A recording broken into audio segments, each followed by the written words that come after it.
Hi friends, ఈ వీడియోలో మనము సింహాచల నరసింహస్వామి నిజరూప దర్శనము చేసుకుందాము.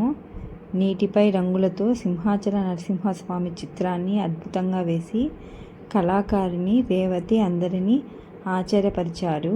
ఈ అరుదైన ప్రతిభను చూసి ముగ్ధురైన మంత్రి నారా లోకేష్ ఆమెను అభినందిస్తూ ట్వీట్ చేశారు. ఇదొక అద్వితీయ కళారూపము, ఇలాంటిది నేనెప్పుడూ చూడలేదు. రేవతి గారు, మీ ప్రతిభకు అభినందనలు అని కొనియాడారు. నీటిపై రంగవల్లులతో దైవరూపాన్ని ఆవిష్కరించిన ఈ వీడియో ప్రస్తుతము SMS తెగ వైరల్ అవుతుంది. ఈ వీడియో కన్నా మీకు నచ్చినట్లయితే లైక్ చేసి, షేర్ చేసి, సబ్స్క్రైబ్ చేయండి. Thank you for watching.